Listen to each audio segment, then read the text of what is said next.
रोज हनुमान चालीसा पढ़ते, रोज शिव चालीसा पढ़ते, रोज सरस्वती चालीसा पढ़ते, कोई लक्ष्मी चालीसा पढ़ता, कोई कृष्ण चालीसा पढ़ता, कोई गोवर्धन चालीसा पढ़ता। नित्य प्रति हम भगवान की चालीसा पढ़ रहे हैं, पर हमने ये सोचा, कभी विचार करा कि इस चालीसा का मतलब क्या होता है?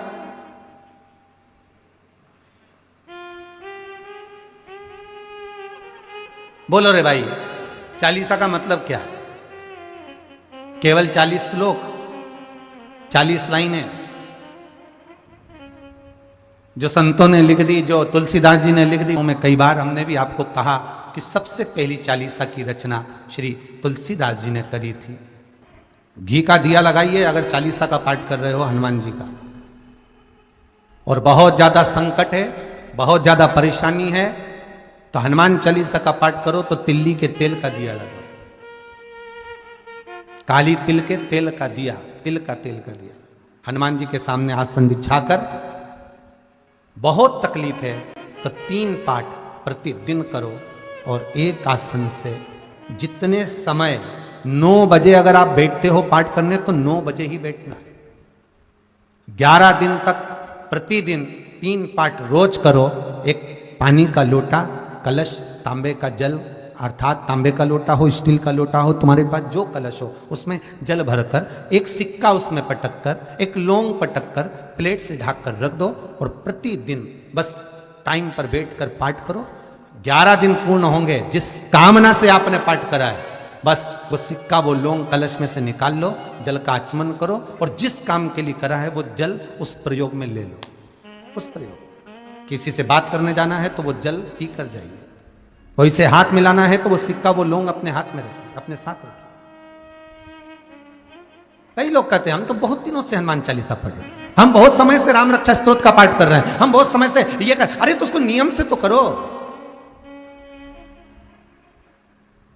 हनुमान चालीसा का प्रागट्य केवल एक दिल से की गई स्तुति। हनुमान जी महाराज की स्तुति, राम जी महाराज की स्तुति तुलसीदास जी ने केवल दिल से करी थी, केवल मन से। और ये नहीं कहते कि हनुमान चालीसा पढ़ोगे तभी भगवान, नहीं नहीं, आप दिल से अगर भगवान को पुकार लीजिए, आप दिल से पुकारो उसको, वो आएगा।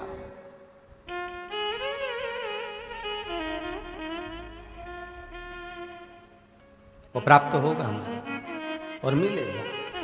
उसके मिलन में देरी नहीं हो सकती महाराज, उसके मिलने में कोई चूक नहीं हो सकती, बस मन से पुकारो। जिस समय तुलसी बाबा के पास में एक स्त्री आकर रो दी, नैनों से जल बह रहा है उस स्त्री के, और तुलसी बाबा भगवान की भक्ति में डूबे, राम नाम का स्मरण कर कर, रामचरितमानस का स्मरण कर कर गंगा के घाट से निकल कर जा रहे हैं, और वो स्त्री तुलसीदास जी के सम्मुख में आकर रुदन कर दी, तुलसीदास जी के सामने आकर रो दी, नैनों से अश्रु बह रहा है। क्या हो गया? मेरा पति। तुलसीदास जी को लगा क्या पता क्या बोलना चाहती है। अरे हुआ क्या? मेरा पति, मेरा पति 4 बार वो माता कहती है। तुलसीदास जी पूछते हैं हुआ क्या, ये तो बताओ। कोई कह रहा है कि मेरा पति मर चुका है। अरे क्यों चिंता करती है, गंगा का जल ले और शिव का स्मरण कर। तुलसीदास जी कहते हैं शंकर विश्वास रूपिणो, शिव विश्वास है, शिव का स्मरण कर, जा ये गंगा का जल लेकर, तो शंकर जी का नाम लेकर तेरे पति पर छीट पिला। कौन कहता है कि तेरा पति मर गया? अगर कुछ ज्यादा दुख भगवान देता है तो किसी सदगुरु के चरणों में भेज देता कि ये मार्ग बता देगा, ये तेरे कष्ट का निवारण कर देगा। अगर कोई दुख आया, कोई तकलीफ आई, कोई कष्ट आया, तो किसी सदगुरु की शरण में, किसी संत की शरण में, किसी ज्ञानी की शरण में भगवान भेज देता है, जा वहां पहुंच जा, होगा। क्यों चिंता करती है? ये जल ले जा। अब रुदन इतना कि पति चले गए और बाबा कह रहे हैं कि गंगा का जल ले जा रही है। गंगा तो अविरल बह रही है, पर कहा निर्मल मन सो मोहि पावा। भक्ति अगर विश्वास प्रबल है, भरोसा अगर दृढ़ है और विश्वास अगर दृढ़ है, तो पत्थर में से जब भगवान प्रकट हो जाता है तो गंगा का जल भी अपना काम कर जाता है, अगर विश्वास है।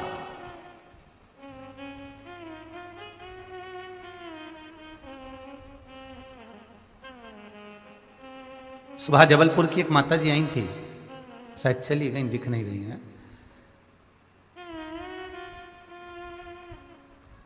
यहां पे जो लोग खड़े थे उनके सामने उन्होंने एक शब्द कहा था कि मेरे को शुगर बहुत थी महाराज। कौन खड़ा था? आप खड़े थे बहन? खड़े थे आप? कहां से आए आप? अमरावती। खड़े होके बोलिए, इनको दिखाना भाई। अमरावती दरियापुर से आए। क्या बोल रही थी वो? जबलपुर से आई थी वो।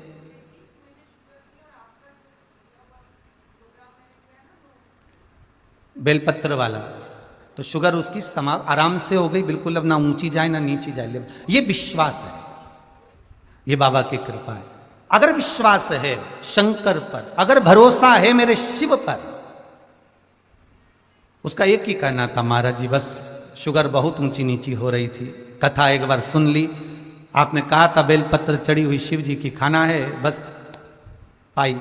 आज संपूर्ण तरह से सुखी हो गई। जहां इंजेक्शन लगते थे रोज लगाकर खाना खाती थी, वो सब बंद हो गया। ये बाबा की कृपा। भरोसो दृढ़ इन चरणन केरो, श्री वल्लभ नक्षचंद्र चटा बिन सब जग माही अंधेरो। अगर विश्वास है तो शिव है। अकाल मृत्यु वो मरे जो काम करे चंडाल का, और काल उसका क्या बिगाड़े जो भक्त हो महाकाल का। जो शंकर की उपासना करता है, जो शिव की आराधना करता है, वो दुख कैसे पा सकता? आया मान लो कर्म के दंड के अनुसार दुख आ भी गया तो बाबा उसको हर लेगा, धीरे धीरे हटता है। भगवान को तुम सोचो कि बिल्कुल तुम आज के जमाने के लोगों को तो एकदम चमत्कार चाहिए कि हमको तकलीफ ही ना चाहिए, तुरंत मिट जाए। तो भगवान कहता है मैं भगवान हूं, और भगवान का मतलब होता है तेरे भवन के अंतर्गत गमन करने वाला, रहने वाला, तेरे भीतर, तेरे अंदर, तेरी चित्तवृत्ति में, तेरे मन के अंदर।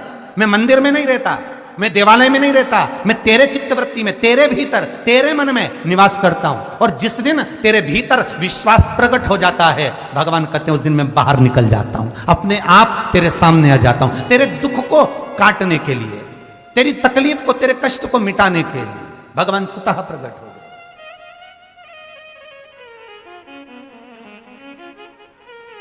जब राम जी महाराज ने सेतु बनाने की विचार करा, कब करा? जब राम जी महाराज पूर्ण तरह से, मेरे रामचंद्र भगवान समुद्र से विनती कर लिए, हनुमान जी से बोल लिए, सबको कह दिए, सारी तरह से जब श्री राम जी महाराज देख लिए कि अब ये काम नहीं हो सकता, तब मेरे राम जी ने विचार कर लिया अब कोई राह दिखा सकता है तो वो शंकर दिखा सकता है।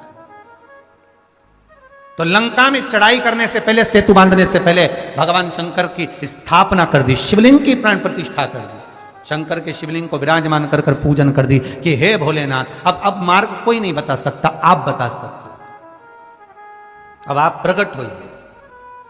और जब इस मन से, इस चित्त से, इस वृत्ति से विश्वास जब प्रकट होता है तो वो एक बिंदु के रूप में प्रकट होता है। वो सामने मेरा शिव आ गया, और सामने जब भगवान शंकर आए और शिव जी ने कह दिया आपने सेतु बांधना तैयारी करो, आप चिंता ना करो, बांधो अब सेतु। तो महाराज विश्वास हमें प्रबल करना है, हमारा भरोसा, हमें दृढ़ता, हमें प्रखर करना। आज के जमाने में लोग बहुत जल्दी डिग जाते हैं, बहुत जल्दी डोल जाते हैं। तुरंत थोड़ा सा दुख आया, तकलीफ आई, कष्ट आया, यहां चले गए, वहां चले गए, पहले इनसे कह दिया, उनसे काम नहीं बना, उनसे कह दिया, उनसे काम नहीं बना, उनसे कह दिया, उनसे काम नहीं बना, उनसे कह दिया। सारे जगत में जब डोल लिए, सारे जगत में जब विनती कर ली, सारे जगत में जब घूम कर आ गए, तब अंत में तब भगवान के पास आकर बैठे। और निवेदन यह है, शिव महापुराण ये कहती है, 24,000 श्लोकों की श्रृंखला ये कहती है, 12 संहिताओं का ये सुख कहता है कि सबसे पहले अपने मन की बात अपन भगवान को जाकर कह दें, अपने इष्ट देव। और हम ये भी नहीं कहते कि तुम शंकर जी से कहो, आपकी जिससे अच्छी पटे उसे पटा लो। राम से पटे तो राम जी को पटा लो, भगवान कृष्ण से पटे तो भगवान कृष्ण को पटा लो, देवी जी से अच्छी बने तो माता जगदम्बा को पटा लो, अगर शंकर से अच्छी बने तो भगवान शिव को बना लो। तुम्हारी जिससे अच्छी बने उसको बनाओ, उससे जाकर विनती करो, उससे जाकर निवेदन करो, वो सुनेगा, वो पाएगा। फिर वही बात है महाराज, बहुत ध्यान से सुनना, अगर घर में धन होगा तो चोरों की नजर, चोरों की दृष्टि अवश्य होगी, और सुंदरता होगी तो लुच्चों की दृष्टि अवश्य होगी। और यदि शंकर की भक्ति होगी तो भोलेनाथ की दृष्टि जरूर होगी, ये पक्का है। वो विश्वनाथ आप पर दृष्टि रखेगा, मेरा शंभु आपको देखेगा। इसको दुख क्या है, इसको तकलीफ क्या है? उठा गंगा का जल और ले जा, उठा गंगा का जल। स्त्री कहती है तुलसीदास जी के सामने, सबसे पहली चालीसा की रचना तुलसी बाबा करें, इधर देखिएगा कथा पर। उठा गंगा जल और चली जा, तो स्त्री कहती है कि ये गंगा का जल तो मेरा पति भी घाट पर पड़ा है गंगा के, मेरा पति गंगा के घाट पर ही पड़ा है, और मैंने कई बार गंगा का जल उस पर डाल भी दिया है, पर वो उठ नहीं रहा। मैंने कई बार गंगा का जल डाला पर वो उठा नहीं। मैंने कई बार गंगा का जल छीट दिया पर वो उठ नहीं रहा। सब कह रहे हैं वो मर चुका है, वो मर गया। तुलसीदास जी बोले अरे विनती को स्वीकार कर, तू गंगा का जल उठा और ले जा। तो यही तो गंगा बह रही है उस घाट से। तुलसीदास जी का इसको जीवित करो। तुलसीदास जी बोले ये तो कभी हो ही नहीं सकता, मरे हुए को कौन जिंदा करे? नहीं नहीं नहीं, जिंदा तो करना पड़ेगा, जीवित करो। अगर ये जिंदा नहीं हुआ तो तुम मरे। तुलसीदास जी के अच्छे फांसेदार, बताओ।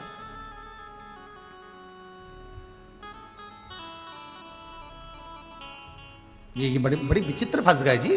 होता है ये, उसी में का हाल हो गया। जैसे एक संत जा रहे थे तीर्थ करने के लिए, तो चेले को छोड़ गए आश्रम में कहा चेला तुम यहीं रहना, शालिग्राम जी की सेवा करना। जी गुरुदेव। अब इतने बड़े शालिग्राम, अब उनकी सेवा करता। एक दिन चेला आम के पेड़ के नीचे सोया, ऊपर दिख गया आम।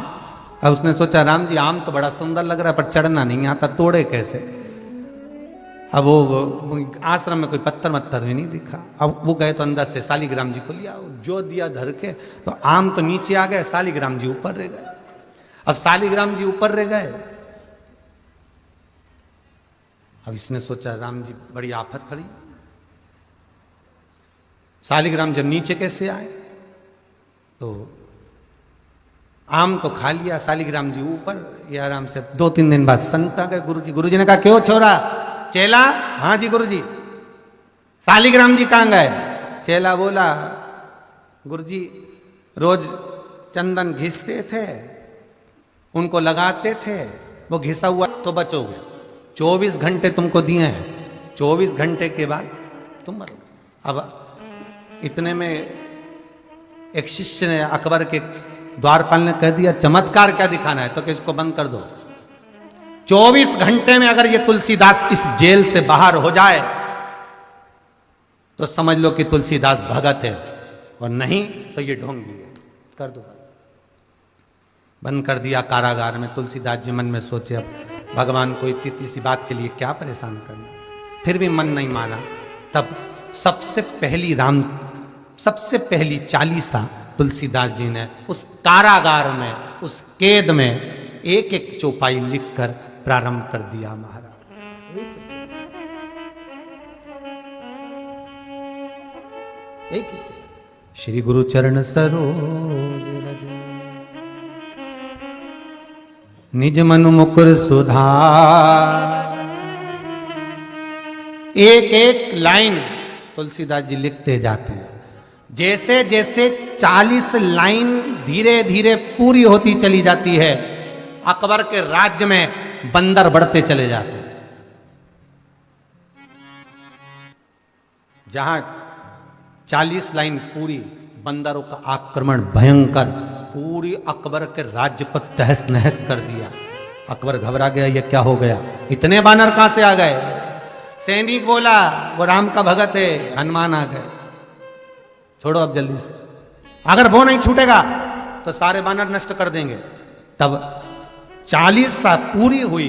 पवन तनय संकट हरन मंगल मूर्ति रूप, राम लखन सीता सहित हृदय बसौ सुर भूप। भगवान की जब 40 पूर्ण करी, तुलसीदास जी को माला पहनाकर अकबर बाहर लेकर आया। अकबर जैसे लाया, तुलसीदास जी ने चारों तरफ देखा, देखते ही बानर गायब हो गए। बस वो चालीसा तुलसीदास जी ने जो रची, वो चालीसा नहीं थी। आप भी इतनी जिंदगी से पढ़ते आ रहे हो। चालीसा का मतलब क्या होता है? मन से की गई स्तुति, मन से पुकारा गया हो भगवान को, दिल से पुकारा गया हो भगवान को। केवल मतलब ये नहीं कि 40 लाइन होना चाहिए भगवान को पुकारने के लिए। आप बस निवेदन इतना है कि भले नेत्र नहीं हो, भले हस्त ना हो, भले चरण ना हो, भले चित्तवृत्ति, पर मन, ये दिल, ये वृत्ति, ये भगवान को दे दीजिए। आप दिल से एक बार भगवान शिव को पुकारो, तुम दिल से एक बार भगवान को बुला कर देखो, भगवान सम्मुख में खड़े मिल जाए। बस उसे प्रकट करना है।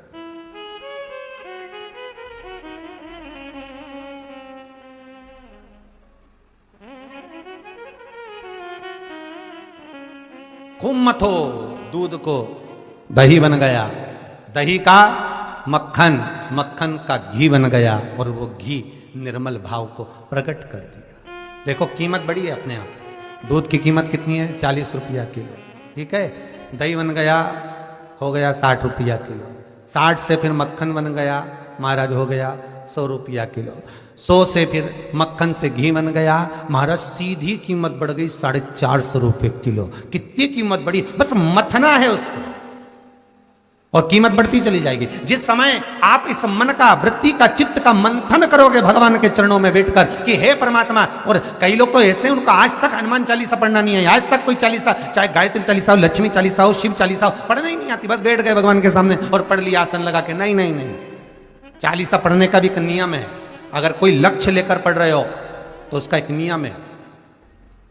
पूरी जिंदगी पढ़ते रहोगे तो भगवान की प्राप्ति नहीं है। पर लक्ष्य लेकर अगर पढ़ा है आसन से, जिस भगवान की चालीसा पढ़ रहे हो उसकी मूर्ति या उसका फोटो आपके सामने होना चाहिए। एक घी का दिया, अगर हनुमान चालीसा पढ़ रहे हो तो या तो घी का दिया जलाओ, वो भी गाय के घी का हो, भैंस के घी का मत जलाना। हनुमान जी कभी प्रकट नहीं होंगे भैंस के घी से।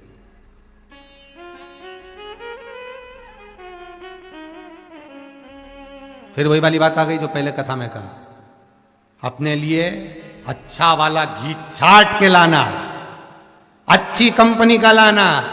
और जब यज्ञ करने बैठे, पूजन करने बैठे, हवन करने बैठे, भगवान का कोई पाठ पूजन करवाई, पूजा वाले दुकान पे बोलना कि पूजा का घी चाहिए। तो वो पूजा का सामान बेचने वाला भी इतना चतुर था, उसने पूजा का ही घी दिया। तो इन्हें पूछा भैया ये घी कितने का? तो क्या 80 रुपए का? तो 80 रुपए का आधा किलो? तो क्या पूजा का है? विचार करिए जरा। अब और मांग कितना रही है? बस बेटा सीए में पास हो जाए भगवान, इसीलिए मेरा पूजन कराई। अब भगवान बोल रहा 80 रुपया का घी हमको लगा रही चूना, 80 रुपया का, और वो भी पूजन वाले की दुकान पे जाके।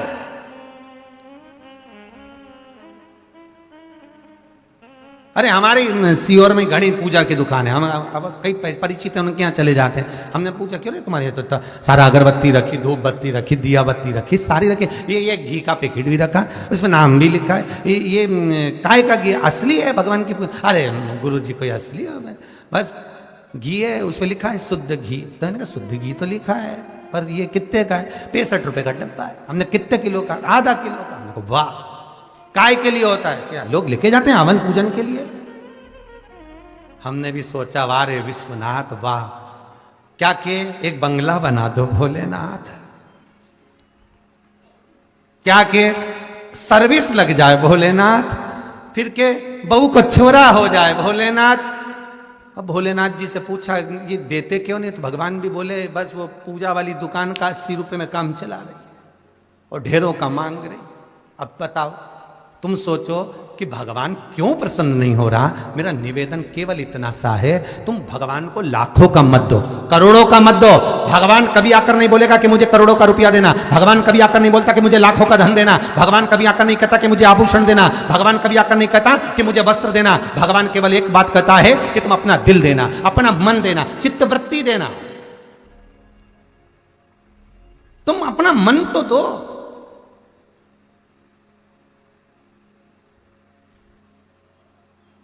अपना भाव, अपना दिल, अपनी वृत्ति, अपना चित्त भगवान को दो। पर महाराज वही तो नहीं दे पाते। दिक्कत तो वही है ना, सबसे बड़ी बात, तकलीफ तो यही है।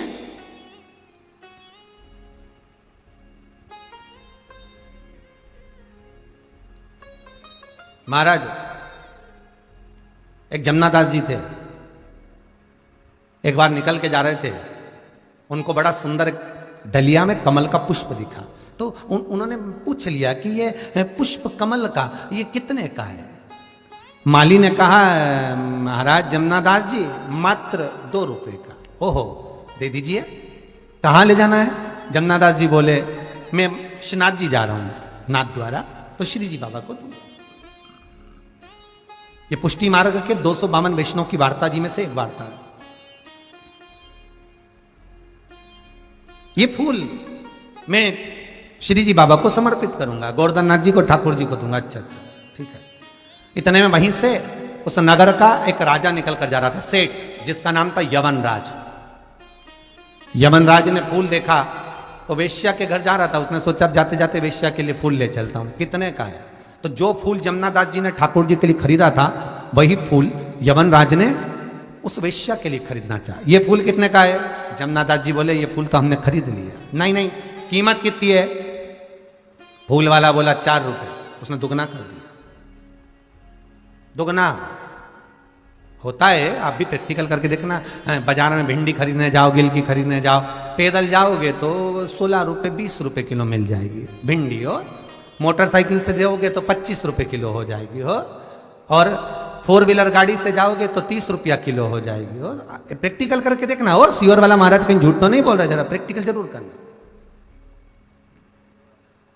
जो चीज बड़ी दुकानों पर महंगी मिल रही है, वही चीज छोटी दुकानों पर जाकर खरीद कर देखना, वही कंपनी, वही चीज वहां मिलेगी सस्ती।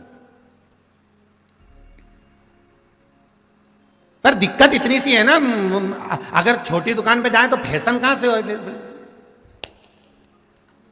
लगना भी तो चाहिए कि हम कोई चीज खरीद रहे हैं। दिक्कत तो वहां अड़ी पड़ी है। वहाँ फैशन भी रहे, ट्राली भी ले, उसमें सामान रखता जाओ ट्राली में, है। हमारे यहाँ तो सवेरे सवेरे ट्राली धके, इनके यहाँ तो रोज शॉपिंग मॉल में ट्राली धके, सब धर धुराए सो तो लेके फिर चले ना। महाराज माली ने कहा, ये 4 रुपए का फूल है। यमनराज ने कहा, ये फूल हमको दे दो। जमुनादास जी बोलते हैं, ये फूल तो मैंने ठाकुर जी को दे दिया,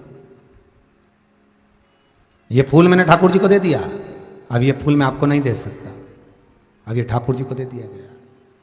अरे तो फूल तो यही है, कहां दे दिया तूने? बस मन से दे दिया, उसके लिए खरीदा, उसको हो गया। फूल वाले ने फूल वापस ले लिया जमुनादास से। जब 4 रुपए में जा रहा है, 2 रुपए का फूल तो कौन ना देगा, दे दिया यमनराज को। यमनराज 4 रुपए देने लगा तो जमुनादास जी ने कहा, फूल की कीमत 8 रुपए में देता हूं, फूल मुझे दे। फूल जाएगा तब ये ठाकुर जी के चरणों में ही जाएगा। 2 रुपए का फूल 8 रुपए का हो गया। यमनराज बोला, फूल की कीमत 16 रुपया। जमुनादास बोले, फूल की कीमत 32।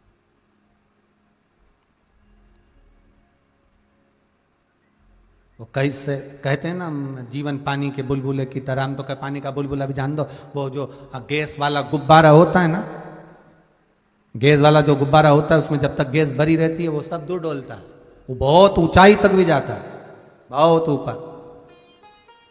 और जब उसमें गैस खत्म तो वही गुब्बारा धीरे धीरे धीरे धीरे नीचे की ओर आ जाता है। बस जब तक गैस है डोल ली है, उसके बाद वापिस नीचे आ गए। और वो डोरी में बंधा होता है, वो डोरी खींच ली जाती है वापिस नीचे। बस यही मनुष्य का शरीर है, यही मानव देह। जब तक है जप लिए, फिर गए तो गए, गैस समाप्त, पास गई। शिव कथा कह रही, भगवान शंकर का पावन चरित्र कह रहा है। ये शिव महापुराण कोई साधारण सी पुराण नहीं है।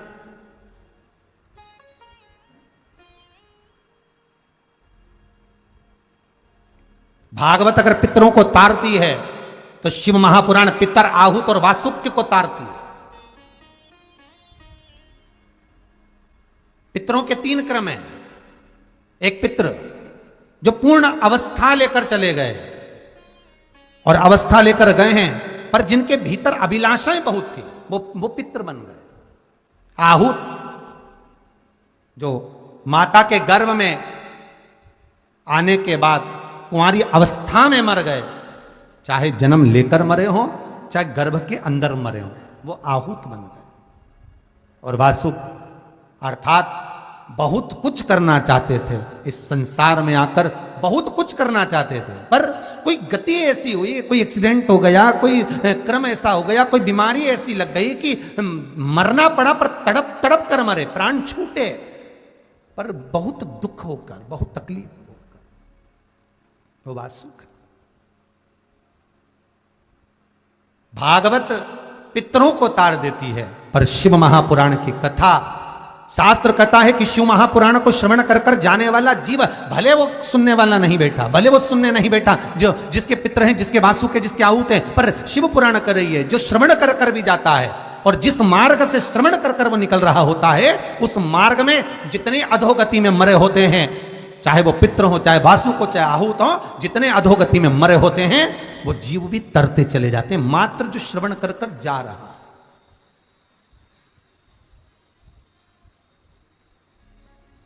जो श्रवण कर कर निकल रहा है, उसको हजारों आसपास में ना जाने कितने कितने जीव है महाराज, हमें हमारी सूक्ष्म नेत्रों से दिखाई नहीं देता। अपन जहां बैठे हैं, चाहे कथा सुन रहे हो, चाहे हम कथा कर रहे हो, अपन जहां हैं आसपास में ना जाने कितने सूक्ष्म जीव हैं, आसपास में ना जाने करोड़ों करोड़ों जीव हमारे आसपास में भ्रमण कर रहे हैं,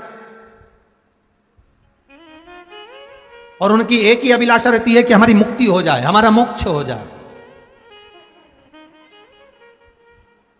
तो शिव महापुराण उन जीवों को भी तार देती है। फिर कहा, अगर मान लो संपूर्ण शिव महापुराण की कथा श्रवण करने को ना भी मिली हो, संपूर्ण शिव महापुराण की कथा हम श्रवण ना भी कर पाए, तो शिव महापुराण की कथा कहती है मात्र एक क्षण, मात्र एक क्षण, आधी में पुनि आद, बस एक क्षण भी अगर शंकर की कथा का मिल गया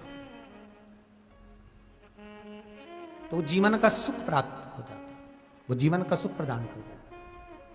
महाराज उसी क्रम में शिव महापुराण में जो 12 संहिताएं हैं, 24,000 श्लोक हैं, एक बार देवऋषि नारद के मन में ये प्रसंग अड़ गया था,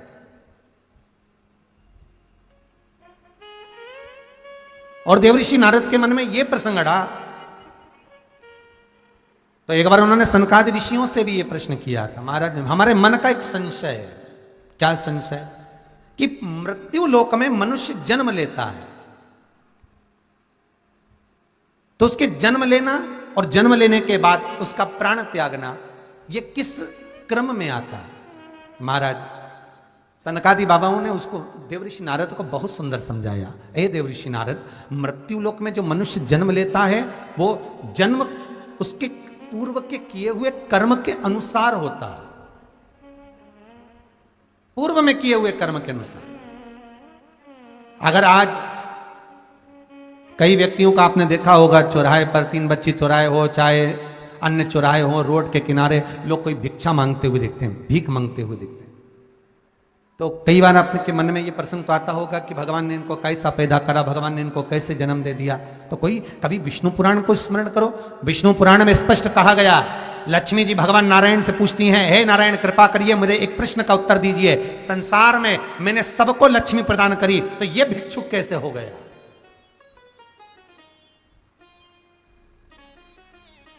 इसकी वृत्ति में भिक्षा पात्र मैंने दिया ही नहीं है। लक्ष्मी जी कहती हैं, जब मैं सबको धनपति बना दी, सबके पात्र में मैंने लक्ष्मी दी है, सबके भाग्य में मैंने लक्ष्मी दी है, तो ये भिखारी कैसे बन गया, ये भिक्षुक कैसे बन गया? भगवान नारायण कहते हैं, हे लक्ष्मी सुनो, एक ख्याति की पुत्री लक्ष्मी, बड़े ध्यान से सुनो, तुमने इनके भाग्य में लक्ष्मी तो दे दी, पर इनकी जो भिक्षावृत्ति है ये इनके कर्म से मिली है। देखो, लक्ष्मी सेठ को भी मिल रही है तो लक्ष्मी भिखारी को भी मिल रही है। मिल रही कि नहीं मिल रही? लक्ष्मी तो सभी के भाग्य में, पर ये मांग क्यों रहा है? ये पात्र लेकर ये जगत में डोल क्यों रहा है? किसी किसी के दरवाजे पर जाकर ये आवाज क्यों लगा रहा है कि भिक्षाम देही? किसी के दरवाजे पर आवाज क्यों लगा रहा है कि भैया 2 रुपया दे दो, 5 रुपया दे दो, 1 रुपया दे दो?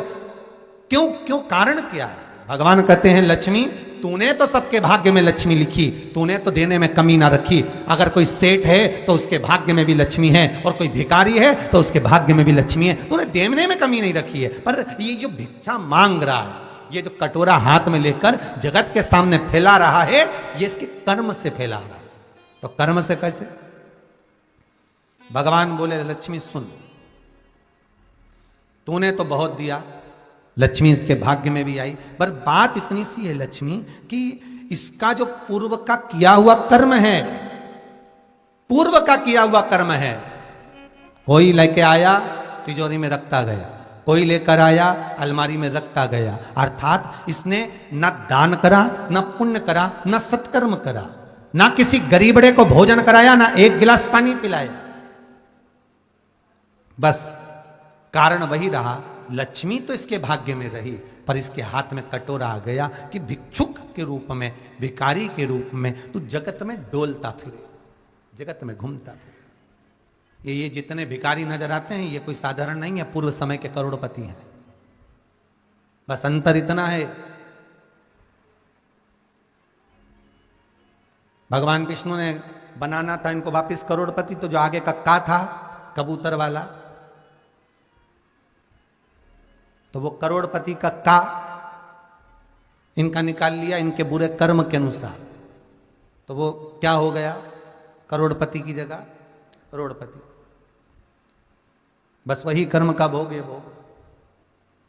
शिव पुराण कर रही है, भगवान शंकर की कथा कर रही है, 24,000 श्लोकों का यह आनंद सुख कर रहा है कि भगवान शंकर का जो पावन चरित्र कर रहा है कि शिव के अनुकूल, शंकर को भजने के लिए, पाने के लिए कुछ देना नहीं है, शंकर को पाने के लिए केवल चित्त वृत्ति को निर्मल रखना।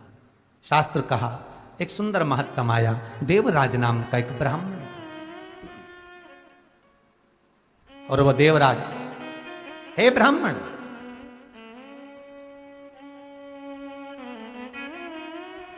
ब्राह्मण कुल में जन्मा है पर वृत्ति ठीक नहीं है, चोरी का धन लाता है, घर में उसका भोग करता है।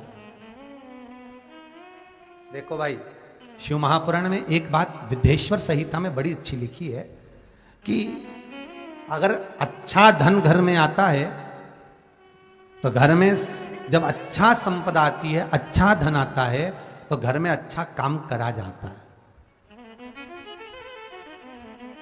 देखो वही बात को फिर से लो तो कह सकते हैं कि जिसको मनुष्य चुनता है वो संसद में जाकर बैठता है, जिसको आपने चुना, जिसको मनुष्य ने चुना वो संसद में जाकर बैठता है, और जिसको भोलेनाथ चुनता है वो सत्संग में जाकर बैठता है। जिसको शिव चुनते हैं, क्योंकि सत्संग सबसे ज्यादा अगर किसी को प्रिय है तो शिव को प्रिय, शंकर को सबसे ज्यादा सत्संग प्रिय। इसलिए राम जी महाराज जब गए, हनुमान चरित्र कथा, राम जी महाराज जब जाने लगे तो उन्होंने हनुमान जी से कहा कि तुम क्या चाहते हो? हनुमान जी बोले मेरे को जाना है, क्योंकि जहां राम वहां हनुमान। हनुमान जी जब कहने लगे कि मेरे को जाना है, तो राम जी महाराज बोले नहीं नहीं हनुमान, तुझे सबसे ज्यादा प्रिय क्या है? तो क्या राम? तो हनुमान तू कह रहा है सबसे ज्यादा प्रिय है, राम प्रिय है, तो एक बार जिस समय देवऋषि नारद का अपमान हुआ, विश्वामित्र बाबा का अपमान हुआ, उस समय पर एक राजा ने जब अपमान करा तो तूने उसको राम नाम लिखकर एक जगह पर बिठा दिया और कहा कि तू राम नाम जपते रहे। उसने राम नाम जपा, तब हनुमान याद कर मेरे सम्मुख में तू खड़ा था और युद्ध होने वाला था, तो तूने क्या कहा था? प्रभु आप इसको मार नहीं सकते क्योंकि ये आपका नाम ले रहा है, राम से बड़ा होता है राम का नाम, आप इसे मार नहीं सकते। तब आपने ये संवाद कहा था, हनुमान बता तेरी प्रियता क्या है? हनुमान जी कहते हैं प्रभु आपने मुझे जगा दिया, क्योंकि मुझे श्राप ये मिला था कि तू जागेगा किसी के जगाने पर, आपने मुझे जगा दिया, इसलिए है नाथ अब मैं जाना नहीं चाहता, सत्संग करना चाहता।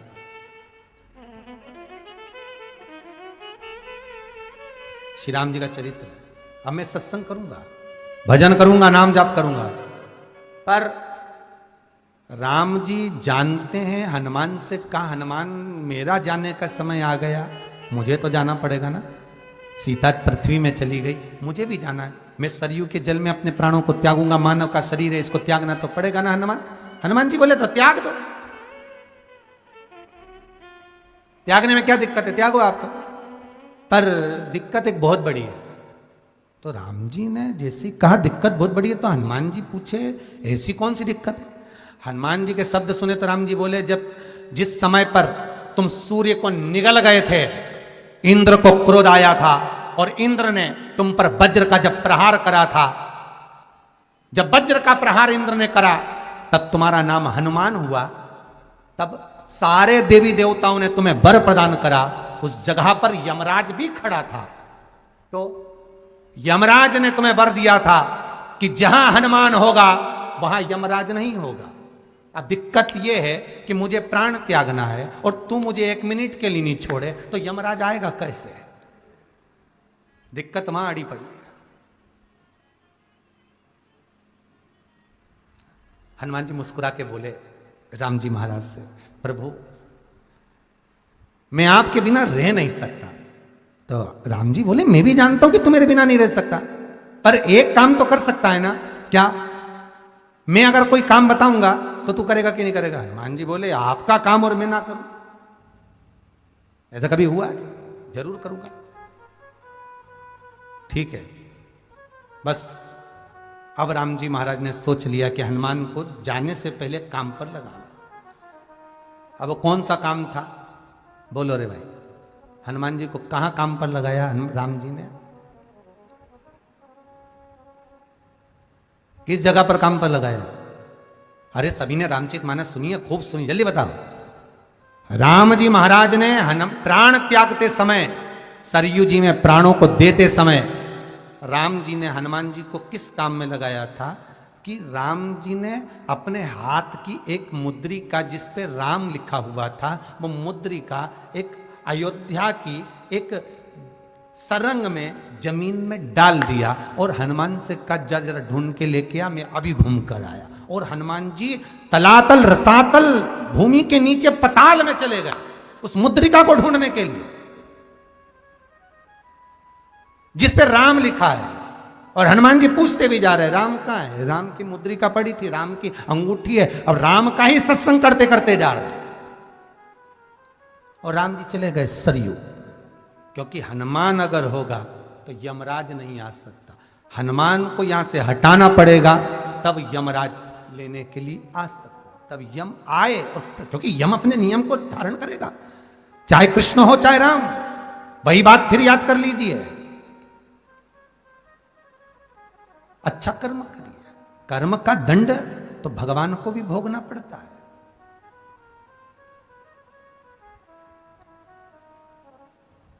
मत बुरे कर्म कर बंदे वरना पछताएगा, भगवान की आंखों से तू बच नहीं पाएगा, तू बच नहीं पाएगा, भोगना तो पड़ेगा। फिर वही बात है, भगवान से नहीं डरना, मत डरो। माता पिता से नहीं डरना, मत डरो। घर के बड़ों से नहीं डरना, मत डरो। घर के बुजुर्गों से नहीं डरना, मत डरो। वेद और पुराण से नहीं डरना, मत डरो। धर्म और शास्त्रों से नहीं डरना, मत डरो। तुम किसी गुरुजन से नहीं डरना, मत डरो। किसी तीरथ से नहीं डरना, मत डरो। तुम घर के बुजुर्गों से नहीं डरना, मत डरो। पर अपने कर्म से जरूर डरना, क्योंकि कर्म का भोग तो परमात्मा को भी भोगना पड़ता है। ये राम अवतार, ये कृष्ण अवतार, ये जितने अवतार है, माता जानकी को भी कैद में पड़ना पड़ा, माता चिड़िया को कैद में रखा। भगवान कृष्ण के चरण में बाण लगा, केवल राम अवतार में उन्होंने छुप कर मारा तो बलि। कर्म का बहुत। मत बुरे कर्म कर बंदे वरना पछताएगा, भगवान की आंखों से तू बच नहीं पाएगा।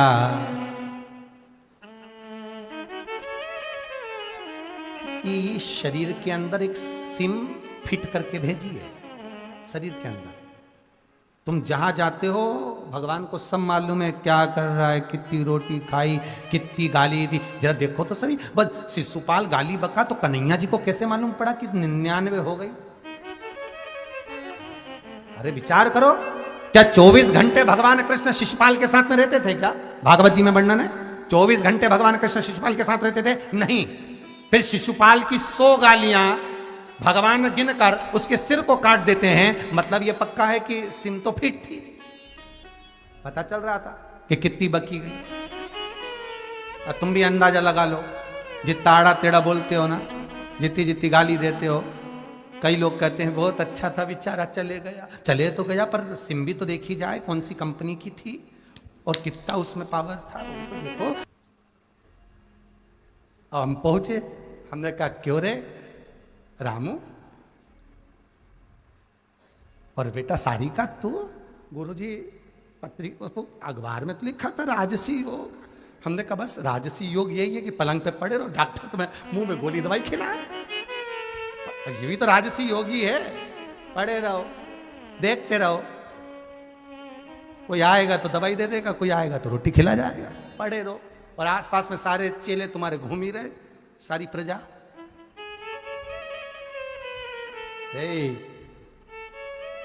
महाराज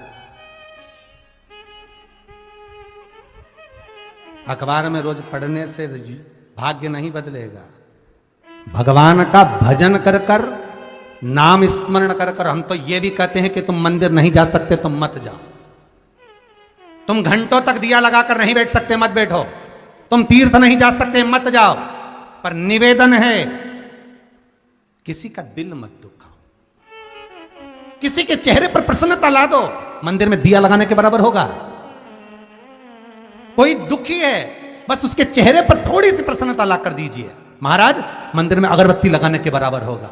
और आपको कुछ नहीं करना पड़ेगा, आपका खुद काम हो जाएगा। आप दूसरे को प्रसन्नता बांटो तो सुख दोगे तो सुख मिलेगा, दुख दोगे तो दुख मिलेगा।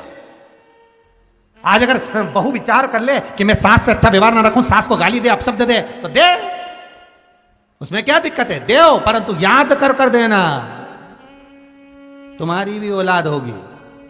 और अभी की बहुएं तो फिर भी ठीक आ रही हैं, बिचारी की साथ के चल रही हैं, पर आगे का ध्यान रखना, खजूर की चोटी वाली आएगी, आगे का सब ध्यान रखकर चलो। जैसा कर्म करोगे वैसा भोगना पड़ेगा। इसलिए कि मान लो अगर कथा नहीं भी सुनी है, शिव पुराण तो कहती है कि अगर आपने भागवत भी नहीं सुनी, कोई पुराण नहीं सुना, कभी मंदिर में दिया नहीं लगाया, कभी भगवान का भजन ना करा, पर एक बार अगर मौका मिल जाए शंकर का अनुमोदन करने का, श्री शिवाय नमस्तुभ्यम मंत्र का स्मरण करने का, या शंकर के मंदिर में एक बार भूल से भी आपने जल चढ़ा दिया, यहां तक शास्त्र कहता है मंदिर में जल भी नहीं चढ़ाया शंकर के, दिया भी नहीं लगाया, कोई पाठ नहीं करा, कोई मंत्र नहीं जपा, अगर शंकर का मंदिर का मात्र शिखर का दर्शन ही कर लिया, कभी जिंदगी में कर लिया, तो भी तुम कैलाश धाम जाने के अधिकारी हो, तो भी तुम शंकर के धाम जा सकते हो, मुक्ति हो सकती है, मोक्ष मिल सकती है। क्यों भैया, मरने वाले को चौराहे पे क्यों नहीं जलाते? अरे बोलो रे भाई, मरने वाले को कोई ग्राउंड में क्यों नहीं जलाते? मरने वाले को किसी मॉल में क्यों नहीं जलाते? मरने वाले को घर के बाहर क्यों नहीं जलाते? मरने वाले को किसी अन्य जगह पर क्यों नहीं जलाते? मरने वाले को जलाते हैं तो केवल शमशान में जलाते हैं। क्यों? क्या कारण है? किस लिए? उसका एक कारण है कि शमशान में शंकर रहते हैं, क्योंकि उन्हें श्राप लगा था दक्ष प्रजापति का, मैं तुझे श्राप देता हूं शिव, तो शमशान में निवास करेगा। शंकर भगवान शमशान में रहते हैं, इसीलिए मुर्दे को शमशान ले जाया जाता है। क्यों? क्योंकि ये जगत में कहीं पर भी भटका, इसने कथा सुनी ना सुनी, भागवत सुनी ना सुनी, दान करा ना सुना, स्मरण करा ना करा, पर अगर इसको शंकर के दरवाजे तक ले गए तो फिर ये शंकर का हो गया, फिर शंकर इसको साथ लेगा, क्योंकि शिव भोला है, शंकर इसको साथ लेगा। इसलिए मरने वाले को कहीं दूसरी जगह नहीं ले जाते, ले जाते शमशान, अच्छे बांध बुंधा के हो, सजा धजा के, किसको मिलन करवाना है भोलेनाथ से हो, ले जाओ, दूसरी जगह नहीं, चौराहे पे नहीं, गली में नहीं, शॉपिंग मॉल में नहीं, केवल शमशान, क्योंकि वो शिव का धाम है, वहां शंकर रहते हैं। और एक बार जो शिव के पास चले गया, फिर शंकर का हो गया, तो उसको फिर कोई कुछ कहीं भटकना है ही कहीं। अब सौंप दिया इस जीवन का सब भार तुम्हारे हाथों, छोड़ दो शंकर के, सब कुछ शिव। बिंदु प्राणों को त्याग दिया, धर्मपत्नी चंचुला देवी ने सारा क्रम करवा दिया। अंतिम संस्कार हुआ, सारे गांव के लोग तीर्थ करने जा रहे हैं, चंचुला भी चली। हमारी दृष्टि में तो एक ही तीर्थ नजर आवे, काशी गई होगी चंचुला, ये भाव। गांव के लोग सारे के सारे काशी जा रहे थे। सूचना मिल गई चंचुला को, सब गांव के लोग काशी जा रहे हैं। हाँ, पर चंचुला ने तो कभी काशी का दर्शन ही नहीं करा था। चंचुला की वृत्ति में कभी काशी विश्वनाथ आए ही नहीं। जब व्यक्ति के पास में धन आता है, व्यापार चलता है, दौलत आती है, संपदा आती है, गाड़ी बंगला बढ़ता है, शोहरत बढ़ती है, तो उसके भीतर भगवान नहीं बढ़ता, अहंकार बढ़ता।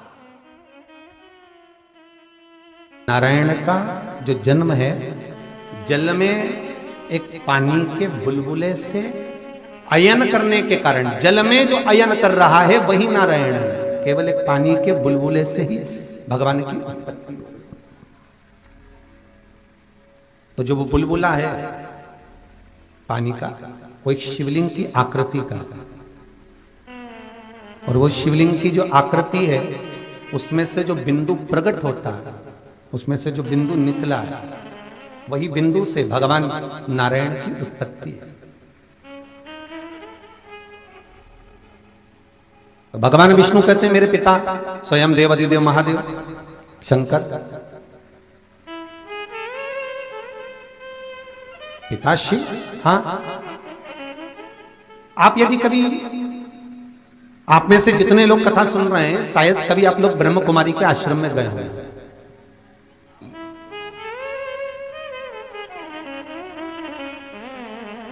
और उनके आश्रम में अगर आप जाकर कभी पूछेंगे कि ये जो एक लाल कलर का एक प्रकाश है और उस प्रकाश से जो किरणें निकल रही है, उसमें आप पूछेंगे तो बताएंगे कि ये बिंदु है, उस बिंदु से ये उत्पत्तियां हैं, और वो उत्पत्ति का केंद्र बिंदु अगर कोई है तो वो केवल एक शिवलिंग, केवल एक शंकर ही है, केवल एक शिव। तो भगवान विष्णु के मुख से निकल गया कि मेरी उत्पत्ति तो ये भगवान शंकर ने करी। इतने में ब्रह्मा जी बोले अगर आपके पिता शिव हैं तो शिव का स्वरूप क्या है? शंकर कौन, शिव का स्वरूप क्या? तो भगवान विष्णु और भगवान ब्रह्मा की जब वार्तालाप हुई, और उस वार्तालाप में भगवान तुरंत उसी समय पर कह दिया, उसी पल उसी घड़ी पर बोले। भगवान विष्णु कहते हैं सुनो ब्रह्मदेव, अगर आप जानना चाहते हो कि उत्पत्ति का केंद्र बिंदु शिव है, तो शिव है कैसा, तो चलो आप क्या चाहते हो? तो भगवान ब्रह्मा जी कहते हैं मुझे केवल आपके पिता को देखना है, केवल आपके पिता को मुझे जानना है, और कुछ भी नहीं।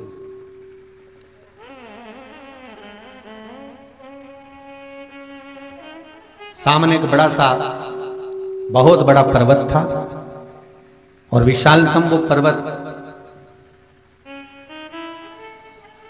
एक और ब्रह्मा एक और भगवान विष्णु दोनों खड़े हो गए और उस पर्वत को घुमाना प्रारंभ किया।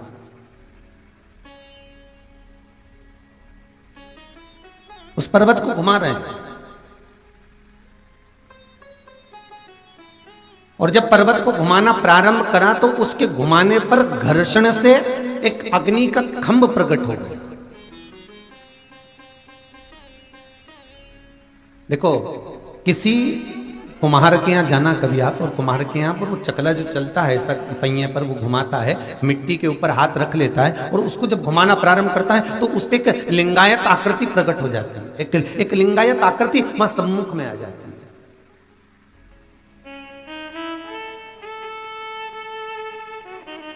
और भगवान ब्रह्मा और विष्णु ने जब घुमाना प्रारंभ करा तो उससे एक लिंगायत आकृति उत्पन्न हो गई।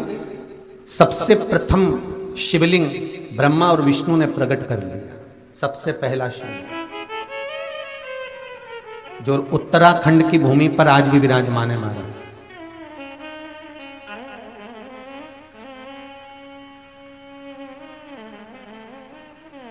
सबसे पहला शिवलिंग प्रकट करा,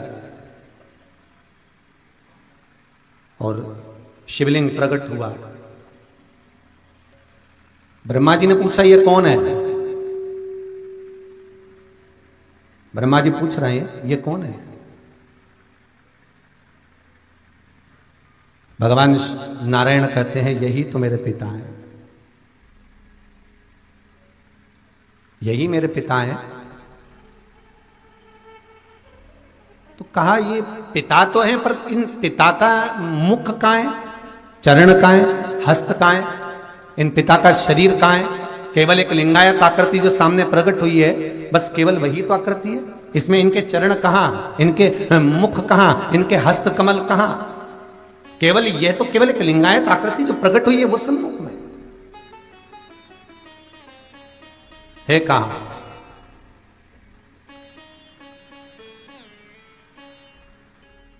तीन तरह का जल शंकर को समर्पित होता है। बहुत ध्यान से सुनना आज की कथा। तीन तरह का जल शिव को समर्पित होता है, और वो तीनों तरह के जल का अलग अलग भाव है महाराज। पहला जल सादा, घर से पानी लेकर गए, जल लेकर गए, शंकर को चढ़ाया, वो हमने घर का अपना एड्रेस बता दिया, भगवान शिव को जल चढ़ाकर अपने आनंद के लिए शंकर से कुछ प्राप्त कर लिया। दूसरा जल, जल के कलश में थोड़ा सा इत्र डालकर शंकर को जब समर्पित करते हैं तो महाराज घर में अगर कोई व्यक्ति बहुत रोगीला है, बहुत रोगीला, एक प्रैक्टिकल जरूर करना हो, कहीं सीवर वाला महाराज झूठ तो नहीं बोल रहा, इसलिए प्रैक्टिकल जरूर करो। प्रैक्टिकल करने में पीछे मत हटना, और प्रैक्टिकल करने के बाद लिख के भी भेजना कि हमने करा। डरना नहीं अपने को। शिव महापुराण में, स्कंद पुराण में, नर्मदा पुराण में, भविष्य पुराण में, अग्नि पुराण में, नारद पुराण में, बरहा पुराण में, वामन पुराण में जितनी चीजें लिखी गई है, एक एक प्रैक्टिकल कर कर देखो। तो शिव महापुराण, स्कंद पुराण का यह भाव याद करिए कि एक लोटे पानी में इत्र मिलाकर, जल में इत्र मिलाकर, बहुत रोगीला व्यक्ति, बहुत बीमार व्यक्ति है, एक लोटा पानी उसका हाथ का स्पर्श कराकर शंकर को चढ़ाना प्रारंभ कर दीजिए। महाराज केवल 5 या 7 दिन चढ़ाओ, और वो 7 दिन के बाद में उस बीमार व्यक्ति का क्रम देखिए कि उसमें कितना आराम लगा है। औषधि दवाई काम करना प्रारंभ करी कि ना करी। केवल इत्र समर्पित, इत्र का जल। तो पहला जल सादा, दूसरा जल है इत्र का, और महाराज तीसरा जल जो शिव महापुराण के अंतर्गत कहा गया है, बेलपत्र का जल। तीसरा जो जल है वो बेलपत्र का जल। बेलपत्र का जल कैसा? तो महाराज शिव महापुराण की कथा कहती है कि जल के पात्र में एक बेलपत्र अंदर डालकर उस जल के पात्र को ले जाकर शिव को समर्पित करना, अर्थात अपनी मन की कामना भगवान शंकर से कह देना। केवल बेलपत्र के माध्यम, बोलना नहीं है हमको, कुछ हमें कुछ कहना नहीं है। वैष्णव धर्म के अंदर, पुष्टि मार्ग के अंदर जहां जाती है, मेरे सांवरिया को प्रसन्न करने के लिए गाती हूं, तो राग नहीं अनुराग की जरूरत पड़ती है। वहां तो प्रेम परोसा जाता है, वहां केवल स्नेह दिया जाता है। और कितना सुंदर भाव मीराबाई ने कह दिया कि भगवान को पाने के लिए तुम क्या कपड़े पहन रहे हो, भगवान को पाने के लिए क्या वस्त्र पहन रहे हो, भगवान को पाने के लिए तुम क्या आभूषण पहन रहे हो, भगवान को उससे मतलब नहीं है। भगवान को बिल्कुल मतलब नहीं है। महाराज हम शंकर का भजन करते हैं तो हमें कौन से कलर के कपड़े पहनना चाहिए? ओ, शंकर को पाने के लिए कपड़ा बदलने की जरूरत नहीं पड़ती, शंकर को पाने के लिए वस्त्र बदलने की जरूरत नहीं पड़ती, शंकर को पाने के लिए कौन से कलर के कपड़े पहनूं कि भगवान मिल जाए। शिव को पाने के लिए कपड़ा बदलने की जरूरत नहीं होती, शंकर को पाने के लिए कलेजा बदलने की जरूरत होती है। जब कलेजा बदलेगा शिव अपने आप मिल जाएगा, भगवान अपने आप में। नहीं तो कईयों ने कपड़े बदले। लंका का राजा रावण जब सीता का हरण करने गया तो संत का चोला पहन कर गया। कितनों ने कपड़े बदले। वो मारीच वो गया तो चोला चेंज कर कर गया, संत के चोले में रह रहा था तो हिरण बन कर गया। चोला तो कितनों ने चेंज करा, बदला, भगवान मिला। भगवान को पाने के लिए वस्त्र कपड़ा बदलने की जरूरत नहीं है, भगवान को पाने के लिए मात्र कलेजा बदलने की जरूरत है। और जिस दिन आपकी वृत्ति मन बदल गया उस दिन भगवान अपने आप मिल गया, अपने आप वो प्राप्त हो जाएगा। महाराज ब्रह्मा जी के मन का संशय नहीं मिट रहा, ये आपके पिता हैं जी, तो इनके चरण कहां हैं, इनका शीश कहां है, पता नहीं। पिता को जानना बहुत कठिन है। मैं जानना चाहता हूं कि आपके पिता के चरण कहां है और आपके पिता का शीश कहां है। भगवान बोले जानिए बिल्कुल। ब्रह्मा जी बोले भगवान विष्णु से एक निवेदन है, स्वीकार करेंगे आप? बोलिए क्या निवेदन है? निवेदन केवल इतना सा है कि प्रभु मैं भगवान का सिर देखने के लिए ऊपर जाता हूं और आप भगवान के चरण देखने के लिए नीचे चले जाओ। भगवान बोले ठीक है। पर भगवान विष्णु बोले एक बात बताओ, ये देखने से होगा क्या? पिता को जानना कठिन है, मानो तो ब्रह्मदेव। ब्रह्मा नहीं माना।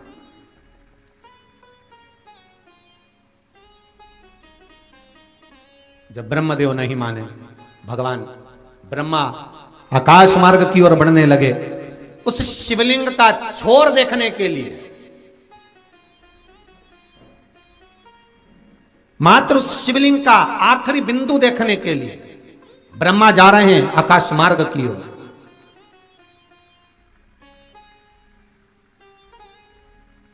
और चरणारविंद में भगवान विष्णु जा रहे हैं और भगवान विष्णु के मन में यह भाव नहीं है कि मुझे चरण देखना ही है। भगवान विष्णु के मन में तो यह है कि ब्रह्मा जी बोले हैं तो इनका संशय मिटाना है और ब्रह्मा जी के संशय को मिटाने के लिए मुझे जाना तो पड़ेगा। इसलिए नीचे की ओर चलते गए। पितृलोक, फिर सूर्यलोक, फिर स्वर्गलोक। भाई लोकों का वर्णन आता है ना, सबसे पहले आता है पितृलोक है। जो हमारे पूर्वज हम जो शांत हो जाते हैं वो सबसे पहले पितृलोक में जाके ठहर जाते हैं। पितृलोक में जाके ठहरते हैं तो इनसे उनके अपने पूरे परिवार के लोग जितने पहले गए हुए हैं ना, वो सब मिलते हैं उनसे। और भाई कैसे हो, कैसे आए, बढ़िया, तुमने कोई पुण्य करा कि नहीं करा, सब पूछते हैं। जितने पितृलोक में पितृ विराजमान रहते हैं वो आपस में चर्चा करते हैं तुम्हारा पुण्य कितना है। जो पुण्य कर कर जाता है, जितने पितृलोक में हमारे निवास करते हैं वो उसको गले लगाते हैं। गले क्यों लगाते हैं? क्योंकि पितृलोक में निवास करने वाला जितने पितृ हैं, जब नीचे से कोई जीवात्मा जाती है तो उसको गले इसलिए लगाते हैं कि इनका पुण्य हमारे शरीर को संतुष्टि प्रदान करे और हम इस पितृलोक को छोड़कर सूर्यलोक को जाएं, फिर सूर्यलोक को छोड़कर हम स्वर्गलोक को जाएं।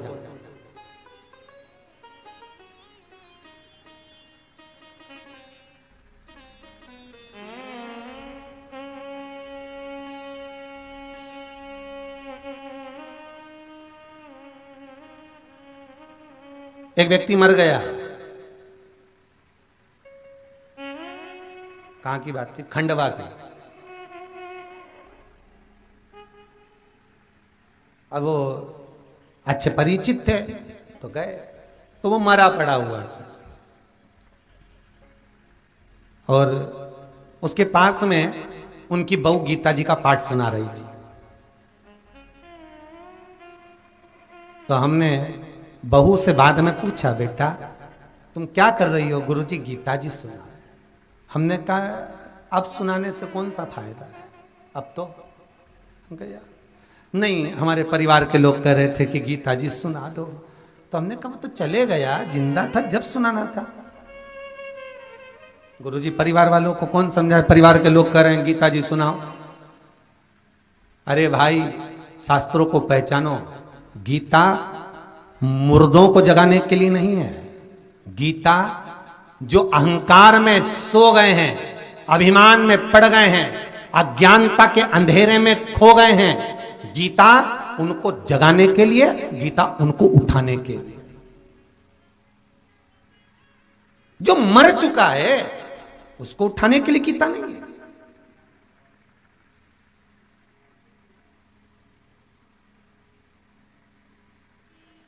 जिसके प्राण छूट चुके हैं उसके लिए तो केवल आप भगवत नाम का स्मरण करो। किस जीवात्मा को मुक्ति मिल जाए, इस जीवात्मा को आनंद मिल जाए। और ध्यान देना, जो पुण्य कर कर गया है वो पितृलोक में थोड़ी देर ही ठहरा है।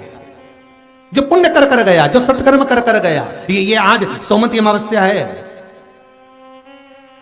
ना जाने कितने लोगों ने दान करा होगा, ना जाने कितने लोगों ने पुण्य करा होगा, ना जाने कितने लोगों ने गंगा, यमुना, सरयू, नर्मदा, छिपरा, ना जाने कितनी नदियों का स्नान करा होगा, ना जाने कितने लोगों ने पीपल के वृक्ष की परिक्रमा करी होगी, ना जाने कितने लोगों ने तुलसी का पान करा होगा, ना जाने कितने लोगों ने तुलसी के जल का सींचन करा होगा, ना जाने कितने लोगों ने पीपल के पत्ते का स्पर्श करा होगा, ना जाने कितने लोगों ने पीपल के पत्ते के अग्रभाग का स्मरण किया होगा। केवल सोमवती अमावस्या के लिए। क्यों? क्योंकि हम ये जब करते हैं तो हमारे द्वारा जो सोमवती अमावस्या पर किया गया या सोमवती अमावस्या के अलावा भी जो हमने पुण्य एकत्रित करा, जब हम जाएं तो पितृलोक में जैसे पहुंचे तो हमारे परिवार के लोग वहां जब खड़े मिले पितृलोक में, हमारे शरीर का जब स्पर्श करें तो वो भी तर जाएं और उनको लेकर हम सूर्य लोक में पहुंच जाएं। सूर्य लोक से निकलें, वहां का पुण्य इकट्ठा कर कर आनंद करते हुए अपने पुण्य की क्रमता में हम फिर स्वर्ग लोक को चले जाएं। गरुड़ पुराण कहती है करोड़ों लोग मरते हैं परिवार में, कुटुंब में, ना जाने कितने मरते हैं, पर सबकी सब स्वर्ग लोक नहीं जाते। करोड़ों लोग मरते हैं पूरे ब्रह्मांड में। गरुड़ पुराण कहती है करोड़ों में से कोई एक या दो होते हैं जो पितृलोक से छूटकर सूर्य लोक तक जाते हैं। ध्यान देना जरा, कोई दो एक होते हैं जो सूर्य लोक तक जाते हैं, और करोड़ों अरबों में कोई दो एक होते हैं जो सूर्य लोक से छूटकर स्वर्ग लोक को जाते हैं।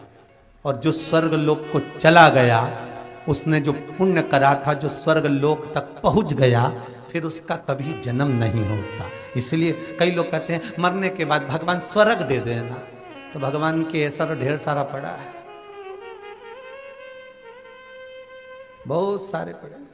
चढ़ो तो सीढ़ी, जब सीढ़ी चढ़ोगे तब भगवान का दर्शन होगा। चढ़ो तो आधे तो सीढ़ी के नीचे ही बैठ गए, कई लोग तो थोड़ी दूर तक चले जाएं, बैठ जाएं, फिर चढ़ जाएं, फिर बैठे, फिर चढ़ रहे, तो पहुंचो तो वहां तक जाओ तो। अब सारे लोगों का स्मरण करें, ब्रह्मा जी चढ़ते जा रहे हैं भगवान शंकर का सिर देखने के लिए, चढ़ते जा।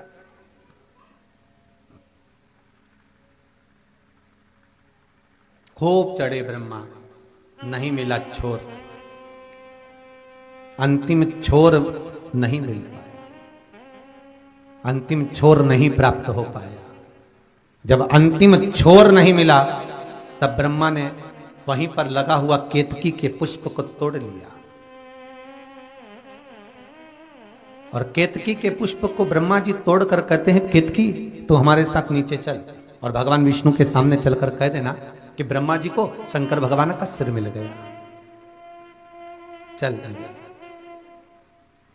केतकी बोली मैं काहे को झूठ बोलूं, मैं झूठ क्यों बोलूं भाई, अरे चल तो तू बस जाकर कह देना कि ब्रह्मा जी को सिर मिल गया। तो केतकी बोली मैं झूठ क्यों बोलूं, व्यक्ति झूठ जब बोलता है जब उसका कोई फायदा होता है, मेरा तो कोई फायदा है ही नहीं, तो फिर झूठ बोलने का क्रम क्या। भगवान ब्रह्मा ने कहा केतकी के पुष्प मैं तुझे सारे देवी देवताओं पर चढ़वाऊंगा, चल, और तुझे सुगंधित बनाकर रखूंगा। केतकी जाने को तैयार, पर केतकी ने कहा मान लो अगर मेरी बात भगवान विष्णु ने स्वीकार नहीं करी तो कोई सबूत के लिए एक आध और ले चलो। तो वहां से गौ माता निकल कर जा रही थी, गौ माता को रोक लिया, ए गौ माता रुको। ब्रह्मा जी के शब्द सुनकर गौ माता रुकी, रुको जरा। गौ माता ने पूछा बोलिए ब्रह्मदेव क्या बात है। ब्रह्मा जी बोले गौ माता बात इतनी सी है कि तुम हमारे साथ नीचे चलो और भगवान विष्णु के सामने जाकर कह देना कि भगवान ब्रह्मा को शंकर जी का शिवलिंग का छोर मिल गया, उन्होंने मस्तक का दर्शन कर दिया। तो गौ माता बोली मैं काय को झूठ बोलूं। ब्रह्मा जी बोले अगर तू झूठ बोल देगी एक बार तो घर में सबसे पहली रोटी बनेगी और तुझे ही मिलेगी। अब एक रोटी के चक्कर में गाय झूठ बोल दी, मात्र एक रोटी। ले तो लिंग पुराण को पढ़ना, और लिंग पुराण को अगर आप पढ़ेंगे तो उसमें पाएंगे कि लिंग पुराण के अंदर लिखा है कि आप शंकर को अगर जल भी नहीं चढ़ाएं, आप शंकर को वस्त्र भी नहीं चढ़ाएं, आप शंकर को फूल भी ना चढ़ाएं, आप बेलपत्र भी ना चढ़ाएं, अगर शंकर को आपने कुछ भी ना चढ़ाया तो केवल शंकर के मंदिर में 2 क्षण जाकर उस शिवलिंग के सम्मुख में बैठ जाओ, कुछ मत बोलो, केवल मौन होकर उसको निहार लो, केवल मौन होकर निहार लो, बहुत है,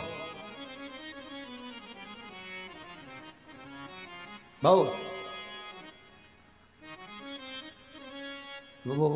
वो गीत याद कर लो, आ बैठ मेरे पास में तुझे देखता रहो। भगवान विष्णु शिव को निहार रहे, कुछ नहीं बोला, कुछ भी। बस केवल सामने शंकर है और भगवान विष्णु है। और फिर निवेदन करूंगा, जो पहले की कथाओं में कहा, अधिक मास के महीने में कहा था कि जिस मंदिर में कोई ना जाए शंकर के, उस मंदिर में तुम जाओ। जिस शिव के मंदिर में कोई ना जाए, उस मंदिर में तुम जाओ। जिस मंदिर में कोई झाड़ू ना लगाए, उस मंदिर की बुआरी तुम काट लो।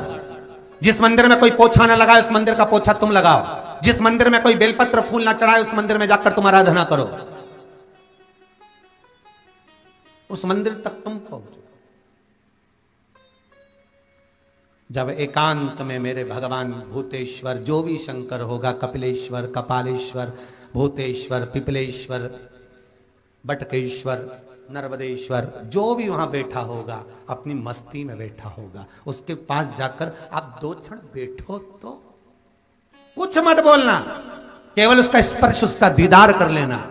बाबा खुद दे देगा, कुछ मांगना ही नहीं पड़ेगा। बहुत भोला है मेरा शंकर।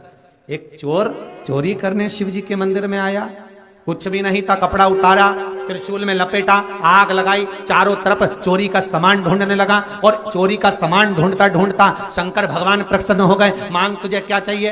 तो कहता है भोलेनाथ मैं आपको जाना नहीं। शंकर जी कहते मैं शिव, मांग तुझे क्या चाहिए?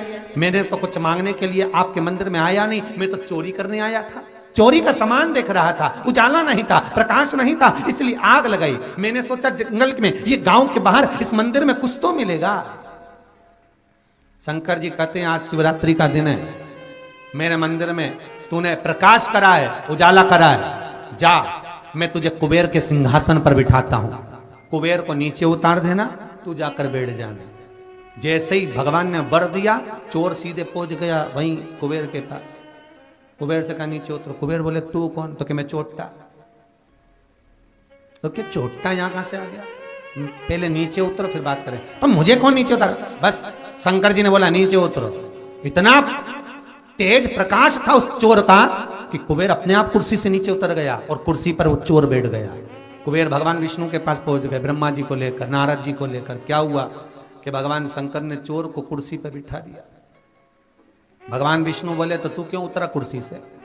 तो कि बस वो बोला मेरे को उतरना पड़ा। बस आज का जमाना यही है, कुर्सी से उतरे तो दूसरा तो बैठेगा ही। उतरा क्यों? अब क्या करें, सारे देवता मिलकर शंकर जी के पास गए। भोलेनाथ, भगवान विष्णु ने पूछा भोलेनाथ आपने किसी को भेजा है? हाँ। तो कि वहां पर पहले से तो कुबेर था। तो कि बस उसने मेरे मंदिर में प्रकाश करा तो मैंने कह दिया तुझे कुबेर का सिंहासन मिल गया। भगवान विष्णु भी मुकुट उतर के माथा को जाने लगे। बताओ चोट्टे को कुबेर बना दिया। अब कितना भोला होगा जो चोर को कुबेर बना सकता है। तो आप तो एक लोटा पानी चढ़ाए हो, उसकी आराधना करे हो, उसकी पूजन करे हो, उसकी चाकरी करे हो, तो क्या आपको नहीं दे सकता? आपको प्रदान नहीं कर सकता? क्या ना दे?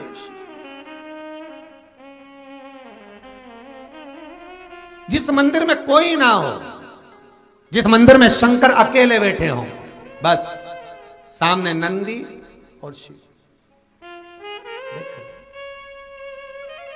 वहां आप जाओ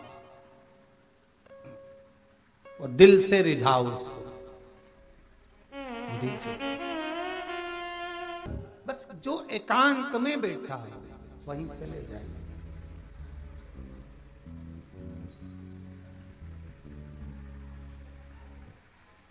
और एकांत में जब शिव मिले, भगवान विष्णु भगवान शिव के सम्मुख है।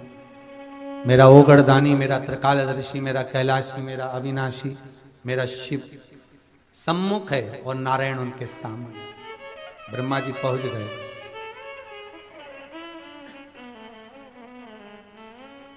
ब्रह्मा जी ने भगवान विष्णु को उठाया। श्रीमन नारायण, हरि नारायण, नारायण नारायण, बार बार ब्रह्मा कर रहे हैं, बार बार। भगवान नारायण उठे। ब्रह्मदेव आप आ गए? हाँ।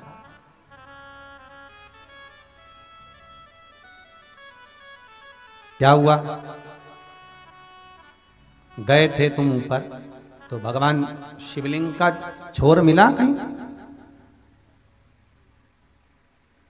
ब्रह्मा जी बोले पहले हम बात बताएंगे, पहले आप बताओ, आप नीचे गए थे, पिताजी तो आपके, आपको कहीं चरण मिले भगवान शिव के? वो जो शिवलिंग रखा गया है, वो शिवलिंग जहां रखा उसके चरण कहां?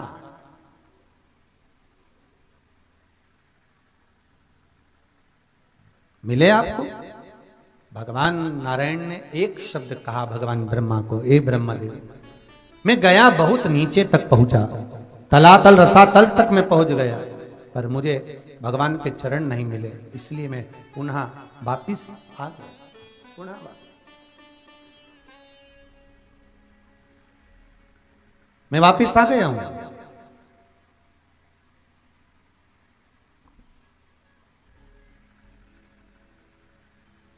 अब देखिएगा जरा, भगवान विष्णु का नाम अभी तक नारायण था, हरि था, विष्णु था, सब कुछ था। आज भगवान का एक नया नामकरण संस्कार मेरे शंकर जी कर रहे हैं। शिव जी भगवान विष्णु का नाम आज जो नामकरण संस्कार कर रहे हैं वो सारी दुनिया में प्रसिद्ध हो गया। जो भगवान शंकर ने भगवान विष्णु का नाम लिखा, क्या बोले? जैसे ही बोले कि मैं गया पर मुझे कहीं चरण नहीं मिला, मैं वापिस आ गया, क्योंकि मैं जानता हूं पिता के मर्म को जानना कठिन है। मैं ये जानता हूं कि पिता के मर्म को नहीं जाना। शिवलिंग में से आकाशवाणी हो गई, नारायण तुम आज से सत्य नारायण, तुम आज से सत्य नारायण, तुम आज से सत्य नारायण हो।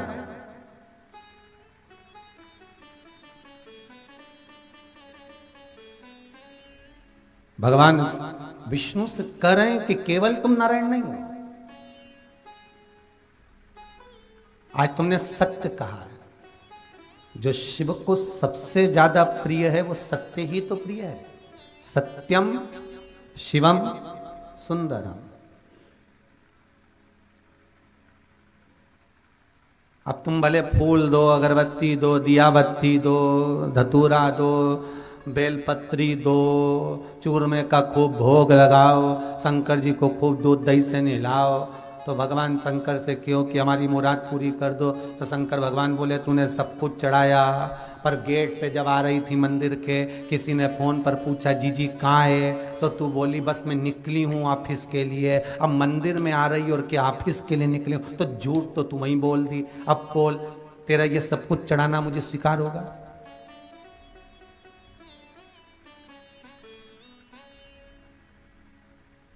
कहने में अतिशयोक्ति नहीं होगी। आज के जमाने में लोग किसी गुरु से मिलने के लिए जाते हैं, मंदिर में जाते हैं, पूजन में बैठे रहते हैं, तो अपने मित्रों को मालूम नहीं पड़ना चाहिए कि मैं पूजन करता हूं, अपने दोस्तों को मालूम नहीं पड़ना चाहिए कि मैं मंदिर में जाता हूं, किसी दोस्तों को ये नहीं मालूम पड़ना चाहिए कि मैं हनुमान जी की हनुमान चालीसा पढ़ता हूं, किसी दोस्तों को ये नहीं मालूम पड़ना चाहिए कि मैं मम्मी पापा को प्रणाम करता हूं। क्यों? उसमें मेरी शान घट जाएगी। तो दुनिया के लोग आज के जमाने में बताना ही पसंद नहीं करते कि मैं मंदिर जाता हूं।